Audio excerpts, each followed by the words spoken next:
একটা প্রশ্ন আপনার কাছে, এই যে বললেন সরাসরি এই 700 রোগী 2 দিনে প্রায় 700-750 রোগী, স্যার 700 রোগীর মধ্যে হয়তো দেখা যাবে অন্তত half of them were from outside Dhaka, তাই না? Most of them sir. Most of them were from outside Dhaka. তো ওদেরকে এত দূর আসতে হচ্ছে কেন? স্যার পরবর্তী গ্রাম থেকে আসতে হচ্ছে কেন? কারণ ও গ্রাম থেকে তো ইউনিয়নে যাবে, ইউনিয়ন থেকে উপজেলা বা থানায় যাবে, থানা থেকে জেলা যাবে, জেলা থেকে গাড়িতে স্যার করে আপনার কাছে এটা আসবে। আমার বক্তব্যের পয়েন্টে এটা স্যার। ডাক্তার থেকে রোগীর দিকে তাকাই। একজন রোগী কোথায় যাবেন, কখন যাবেন, কোন চিকিৎসকের কাছে সেবা নেবেন, এই প্রশ্নগুলোর সঠিক উত্তর একটা ভালো স্বাস্থ্য নীতির, একটা ভালো স্বাস্থ্য ব্যবস্থার প্রধান ভিত্তি।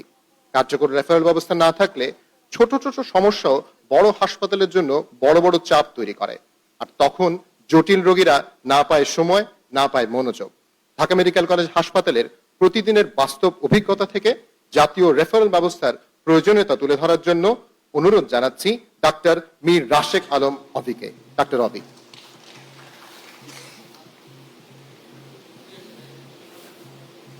রনি, আপনার হাতের ডান।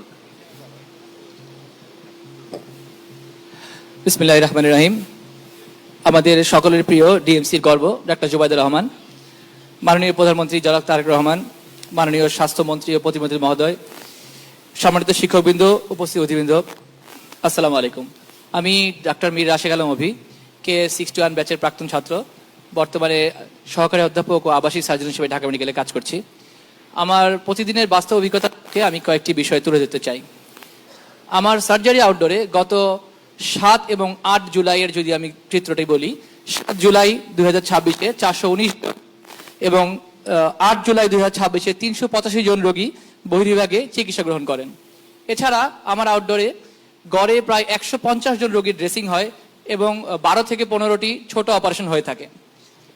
এর জন্য আমার মেডিকেল অফিসার রয়েছে মাত্র 5 জন। তারা সকাল 8টা থেকে 2:30 পর্যন্ত এই অমানসিক সেবাটা দিয়ে থাকেন। অর্থাৎ আমরা যদি একটু অঙ্ক করে দেখি, একটি রোগীর জন্য একজন মেডিকেল অফিসার সময় বরাদ্দ পান 4 মিনিট 48 সেকেন্ড।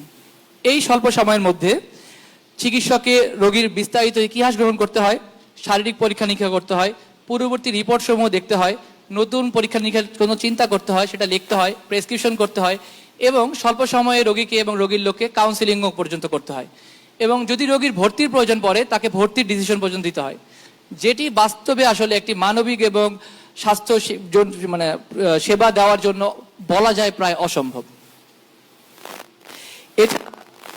এর কারণে রোগী যেমন প্রত্যাশিত সময় ও মনোযোগ থেকে বঞ্চিত হন, চিকিৎসকও কিন্তু চিকিৎসা প্রদানে স্বাচ্ছন্দ্য বোধ করেন না। বাস্তবতা হলো এই রোগীদেরকে আরেকটি বড় ঝক্কি পেরিয়ে আমার কাছে আসতে হয়।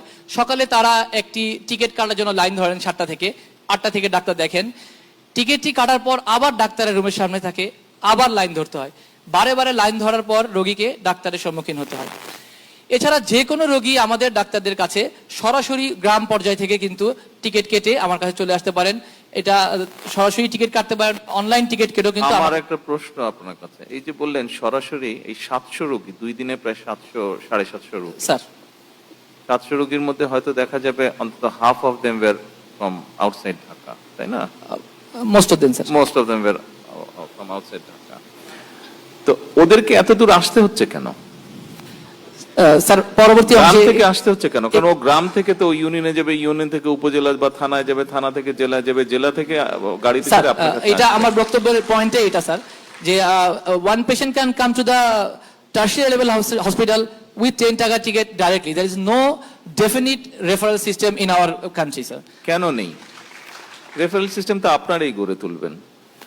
স্যার আপনার নেতৃত্বে আসলে আশা করছি আপনি যদি একটু আমাদের নির্দেশনা দেন, আমাদের স্বাস্থ্য মন্ত্রণালয়ের মন্ত্রী এবং ডিজি মহোদয়দের সদিচ্ছা থাকলে আমরা এটা গ্রহণ করতে পারবো স্যার। আপনি গত কয়েকদিনের নিউজ যদি ফলো করে থাকেন, গত 1-1.5 মাসের নিউজ ফলো করে থাকেন, আমরা কিন্তু সেভাবেই চেষ্টা করছি। আমরা যেরকম উপজেলা হাসপাতাল যেটা আছে 50 বেডের আছে, এই হাসপাতালটাকে আমরা 100-তে নেওয়ার চেষ্টা করছি। আমরা যেটা প্ল্যান করছি আগামী 5 বছরের মধ্যে সকল উপজেলার 50 বেডের হাসপাতাল বা 30 বেডের হাসপাতালকে আমরা 100-তে করবো এবং ওখানে ল্যাব ফ্যাসিলিটি সহ অন্যান্য ফ্যাসিলিটি গড়ে তুলতে যাচ্ছি, যাতে এই যে আপনার কাছে 700 রোগী 2 দিনে আসলো, এই 700 আসার পরিমাণটা যাতে কমে যায়। কিন্তু এখানে তো আমরা ওই স্ট্রাকচারগুলো বিল্ড করতে পারবো। গভর্নমেন্ট থেকে, কিন্তু সার্ভিসটা তো আপনাদেরকে এনশিওর, ওটা উনি পারবেন বা আপনারা পারবেন। মানে প্রধানমন্ত্রী আসলে এখানে আমি আমাদের উভয়কে, সরকার তো কাজ করবে, কিন্তু আপনারা যারা এখানে ফিজিশিয়ান আছেন আপনাদেরও সহযোগিতা লাগবে, আপনাদেরও সাহায্য লাগবে, আপনারা করছেন।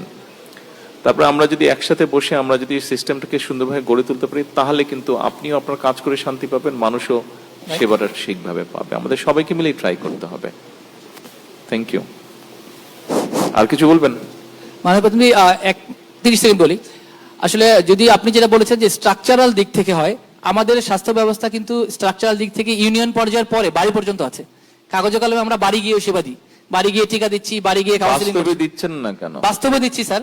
তাহলে 700 রোগী আসছে কেন? কিন্তু স্যার আমাদের ওই সরাসরি হাসপাতালগুলো যে সরকারি আমাদের জেলা পর্যায়ের বিশেষ করে হাসপাতালগুলো, সেই হাসপাতালগুলো আমাদের আরেকটু স্ট্রেন্থেনিং প্রয়োজন বলে মনে করি স্যার। অবশ্যই প্রয়োজন, অবশ্যই। Thank you. Thank you. ধন্যবাদ অভিকে। সঠিক সময়ে সঠিক জায়গায় পৌঁছানোর জন্য রেফারেল ব্যবস্থা ছাড়া কোনোভাবেই কোনো সমাধান সম্ভব নয়।